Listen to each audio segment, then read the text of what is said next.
নমস্কার, আপনারা দেখছেন বাংলা এমজি নিউজ। সংবিধান পাঠ করে সংবিধান দিবস পালন। আজ সংবিধান দিবস। দুর্গাপুরের ইস্পাত নগরীতে সংবিধানের প্রতিষ্ঠাতা ভীমরাও রামজি আম্বেদকরের মূর্তিতে মাল্যদান। তারপরেই সংবিধান পাঠ করে সংবিধান দিবস পালন করেন ইস্পাত নগরীর SC/ST এমপ্লয়িজ ওয়েলফেয়ার অ্যাসোসিয়েশন। আজকের দিনেই প্রতিষ্ঠিত হয়েছিল সংবিধান, তাই প্রতি বছর দেশের প্রতিটি প্রান্তে এই দিনটি পালিত হয় সংবিধান দিবস নামে। দুর্গাপুরেও প্রতি বছরের মতো এবছরও পালিত হলো সংবিধান দিবস। মঙ্গলবার সকালে এলাকার বহু মানুষকে একত্রিত করে সংবিধান পাঠ করেন দুর্গাপুর ইস্পাত নগরীর SC/ST এমপ্লয়িজ অ্যাসোসিয়েশনের সদস্যরা। সকলকে সংবিধান রক্ষা করার অনুরোধ করা হয়। পশ্চিম বর্ধমানের দুর্গাপুর থেকে নিমাই দাসের রিপোর্ট, বাংলা এমজি নিউজ। দেখুন, এটা হচ্ছে ভারতবর্ষের সংবিধানের ৭৫তম বর্ষ। আজকে গোটা ভারতবর্ষে আমরা জাতীয় কংগ্রেস সংবিধান রক্ষা দিবস হিসাবে পালন করছি। ভারতবর্ষের বর্তমানে যে মোদী সরকার আছে, বিজেপির যে সরকার, তারা ভারতবর্ষের সংবিধানকে অবহেলা করছে, সংবিধানকে তারা পরিবর্তনের চেষ্টা করছে।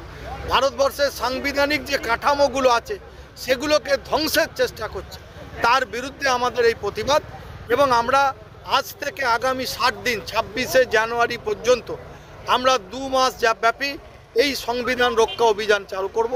আমরা বিভিন্ন জায়গায় স্কুল কলেজের ছেলেমেয়েদের কাছে সংবিধান বিতরণ থেকে শুরু করে সংবিধানের ভিতরে কি কি মৌলিক অধিকার তারা আমাদের দিয়েছে এই সমস্ত কিছু ব্যাখ্যা করব, সেমিনার করব, করে আমরা ভারতবর্ষের মানুষকে তাদের যে অধিকার, যে গণতান্ত্রিক কাঠামো, সাংবিধানিক কাঠামো যেটা দিয়েছে সেটা রক্ষা করার দাবি জানাব।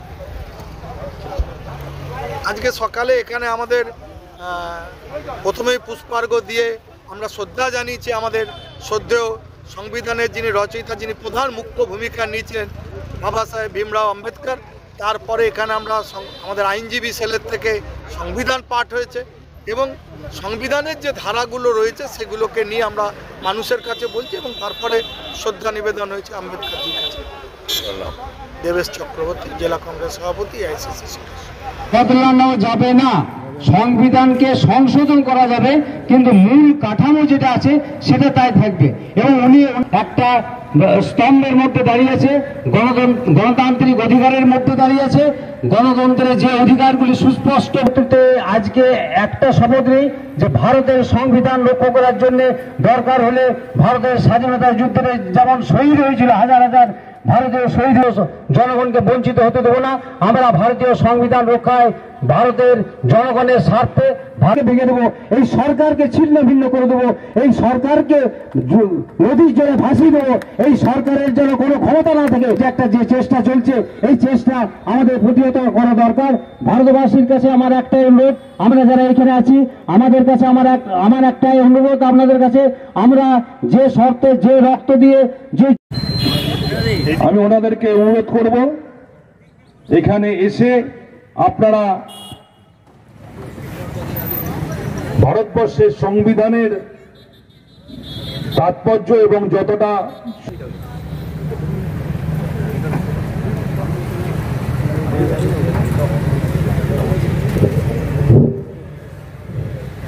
আজ আমরা এখানে যে উপস্থিত হয়েছি তা আমরা সবাই জানি কি জন্য আমরা এখানে উপস্থিত হয়েছি। আজকে আমাদের ভারতীয় সংবিধানের ৭৫তম জন্মদিন। ১৯৪৯ সালের ২৬শে নভেম্বর ভারতবর্ষের যে সংবিধান রচনা করা হয়েছিল সেই রচনার শেষ দিন এটা।